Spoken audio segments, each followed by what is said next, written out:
Archangel Michael. The nature of the ego. Why do people have an ego? One that can sometimes be misleading. The nature of the ego can be a very dark place.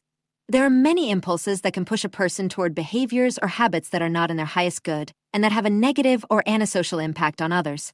When a person gives in to the impulses and temptations the ego offers, they can be led astray from their spiritual path onto an unknown and often unhealthy one, with karmic repercussions. However, the ego is not evil, and there is a reason why all human beings have one. It is the voice that tells you your worth, and every human being on earth needs to have self-confidence in order to hold their place in the world with assurance. A healthy ego is essential to allow you to love, accept, and respect yourself as a valuable and esteemed member of society. An inflated ego, on the other hand, will allow your mind to play tricks on you, convincing you that you are better than others, more deserving, and therefore exempt from the rules that would otherwise apply to everyone, including you. A child growing up in a loving family will most likely learn that all people are equal and deserve respect. As they grow up, they will feel loved and appreciated, which will allow them to celebrate their own successes and allow others to achieve theirs without feeling jealousy. People who have had a neglected and unloving childhood, however, have learned that love and loyalty must be won and fought for, not freely given, and for this reason, they are more likely to struggle with sharing stories and successes. If they feel worthless, they are more likely to develop strategies to belittle others in order to appear or feel better in the eyes of others. But this strategy rarely deceives for long. It is easy to tell when a person doesn't believe in themselves or in what they're trying to say. Currently in the world, there are many examples of outsized egos among leaders, mostly men, but not all. Leaders must believe in their vision and engage their collaborators to make it a reality. A good leader, by contrast, fosters the growth and development of leadership in others, allowing their collaborators to acquire skills for the benefit of the entire organization. Everything and everyone will flourish and thrive. If, instead, a leader turns into a dictator, the resulting loss of power for their collaborators will only breed disillusionment, resentment, and discontent. In this climate, democracy dies and the souls of the leaders, as well as those of their collaborators, begin to wither. The universal ego accepts that everything is one and that everyone is equal and identical. Therefore, in the energy of unity, every person can expect to be treated with respect and generosity, accepted for their differences, and loved for their uniqueness. In a supportive and stimulating environment, a person will have many more opportunities to value their own worth and to put themselves first when necessary, but not at the expense of anyone else. This is what people expect from their leaders, and the lack of empathy and compassion in many of the world's leaders at the moment is creating an ever-widening gap between those who hold power and those whose livelihood depends on them, who keep them healthy, prosperous, and safe. People with outsized egos and ostentatious displays help no one but themselves. If your ego tells you that you are worthless or that you are better than anyone else, you have work to do. Whatever you believe about yourself will be projected onto others and will act as a radar, leading them to trust and believe in you, or to distrust and therefore keep their distance to protect their own energy. I am Archangel Michael. Opening your inner eye, the end of loneliness. Imagine seeing the world not just with your two physical eyes, but also with an inner eye that looks much deeper. This inner eye, often called the third eye, is the organ through which you perceive your thoughts, emotions, and inner world. Close your eyes for a moment. You are still here. Notice the thoughts flowing, the emotions arising, and the images appearing spontaneously. This is your inner eye at work, observing everything. In our Western culture, however, we have forgotten how powerful this eye is. Influenced by materialistic science, we have come to believe that our inner world is a private island, completely separate from that of others. Everything outside of us is considered dead or merely physical. A stone has no consciousness, a tree has no inner life, and another person is primarily a body with a different story. This belief creates a deep loneliness because it blocks the natural ability of our inner eye to perceive the inner world of others. The price of closing it. Many people sense the silent crisis unfolding in Western society. Despite maintaining constant connection through social media and frantic life rhythms, we feel lonelier than ever. We have lost our natural bond with others, with animals, with nature, and even with the universe itself. When we were children, it was different. Do you remember how you could instantly sense the teacher's mood or the entire class's? How a collective atmosphere affected everyone simultaneously? Children live in a more interconnected environment than adults. As we grow up, we learn to ignore that connection. We close our inner eye and begin to perceive the world as a collection of separate objects. The result is not only loneliness, but also prejudice, racism, judgment, and fear. Without inner vision, we see only the exterior, a different skin color, a different gender, a different culture. The immediate thought that arises is, they are different, therefore they are a threat. Why did our inner eye close? For centuries, the inner eye was subject to abuse. Those who could perceive another person's inner world could also influence it, for example by instilling thoughts. Stories of manipulation, witchcraft, and inner control left deep scars. Those who openly used this ability were shunned, and eventually persecuted. The fear of abuse led to the collective suppression of this natural gift. Yet it is time to free ourselves from that fear. In its essence, the inner eye is a wonderful, connective force. It shows us that everything is permeated with consciousness. That at the deepest level, everything is one. How to free the inner eye? Fortunately, it is possible to awaken it. The process begins with 3 simple steps. 1. Accept that it exists. Understand that your inner world is not separate from that of others.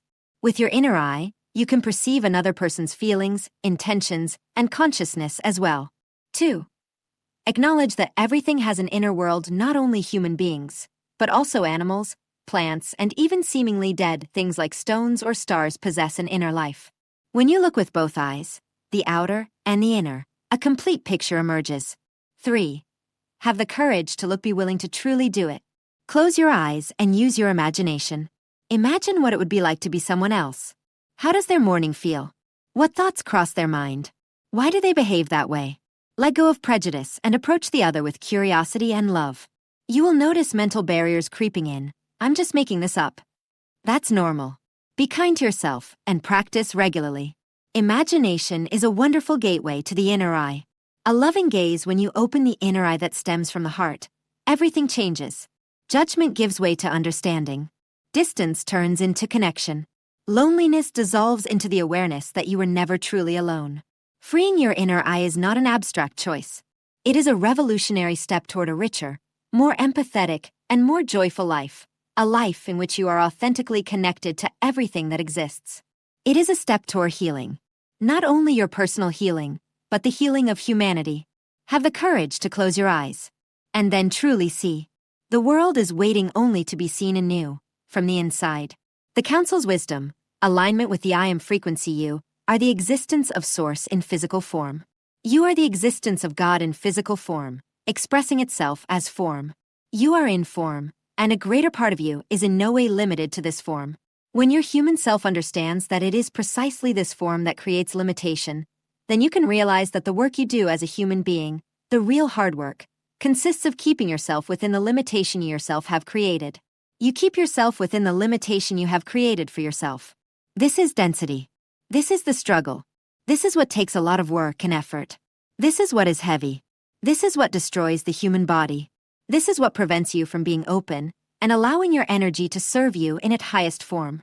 When you begin to become aware of the great awakening that is entering its next phase and notice that many others around you are awakening, turn on your light with all your intensity. Do not try to fix them. Do not try to save them. It is at that moment that it is most important for you to open up completely, welcome, receive, and live your personal experience of heaven on earth. You will notice that it is much easier for them to find their way to higher dimensions simply by being in your presence when you yourself are in higher states of consciousness. Not only will you begin to see magic manifest in ways never seen before, but you will also see magic at work in the world around you in a way never seen before. Living a miraculous life does not mean doing the impossible. Magical thinking is not about trying to do the impossible. It means redefining what is possible for you. Only you can define, through your perception, how you see life. Only you can define what is possible for you. Only you can truly define what your highest potential is, what the greatest possibility is for you. When you can hold that space, when you can hold your consciousness and your awareness at that level, allowing energy to flow through you, opening up, welcoming, receiving, without being attached or specific about form, you will find yourself redefining possibility, in a way you could never have truly imagined before. And yet, it is precisely the imagining that will transform it into form. All of this comes from an alignment to the frequency of the I Am Creator, not to the frequency of I am creating a healthier body and reversing aging. Not to the frequency of I am creating more money because I can't pay this or that. Not to the frequency of I am healing this body because there is something wrong within this issue has been going on for a long time. We know you do this, and we want you to remember that you are a force field of light, energy, and creation expressing itself in form. You yourself are a force field of creation. You are a force field of creation expressing itself in form. And the more you allow yourself to be in the pure energy of the I am creator frequency, the more you will allow the future to come to you. You will allow miracles to present themselves to you. You will allow your life to be pure magic. The new earth has arrived. How do you know? Beloved and wonderful souls, blue-ray star seeds, light workers, empaths, angels, and angelics. Are you willing to take the sacred pause for the new you? A new resonance of the soul calls you. It is subtle, sensory, and deeply perceptible, a vibrational knowing that connects you to higher states of consciousness and expanded dimensions of being. It invites you to go beyond the limits of the old matrix and embrace a new way of living, creating, and perceiving reality. The new earth is not merely a place you arrive at. It is a frequency you embody. The new earth will not resemble a reconstruction of Atlantis or Lemuria, but will be a soul memory. It is the resurrection of ancient sacred teachings from those ancient civilizations within the human heart, awakening the soul's highest potential and bringing heaven to earth through our very incarnation. Entering the new earth through the sacred feminine, the sacred pause of transformation through the path of the sacred feminine, made of welcoming, acceptance, trust, and surrender, a door opens. This sacred pause becomes the space where transformation occurs, the space where the old self transforms and the new self rises. If the new earth were already here for you, would you recognize it? Many are discovering that life is different. Relationships are different. Priorities shift. What once seemed important begins to lose its significance. At the same time, new opportunities, synchronicities, and paths begin to appear where none seemed to exist before. An expansion is occurring in your environment and your consciousness. You are being shown possibilities, blessings, and levels of support that may have previously eluded you. Perhaps the universe has always been working in your favor and influencing your behavior, and now you are recognizing its signs. For generations, systems have conditioned you to trust only what could be measured, proven, and validated by collective agreement. Yet your soul came here remembering something more. Many of you came with less of a veil, as this was part of your mission. You came with a spiritual calling, a higher purpose, and a unique energetic role within this planetary awakening. You are the forerunners, the bridge builders, the healers, the light bearers, the energy grid architects, the keykeepers, and the frequency anchors helping humanity transition into a new era of consciousness. Challenges often open the door to new earth consciousness. A health crisis, the end of a relationship, a profound loss, a spiritual awakening. What initially seemed like a breakdown is often the catalyst for a breakthrough into a completely new way of being. Symptoms of ascension in the new earth timeline as your energy field recalibrates to higher frequencies. You may experience a desire for greater peace, stillness, and time in nature.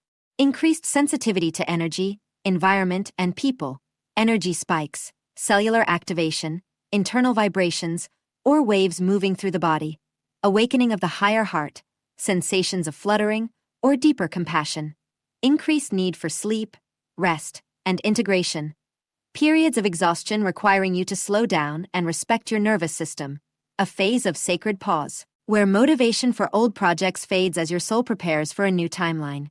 Feeling humbled by life and released from previous identities. Rapid manifestation and synchronicity. Thinking of something and seeing it appear in unexpected ways. A growing sense that something greater is available in the field, inviting you to trust, receive, and allow. This is not the end of who you are. This is the death of who you are not.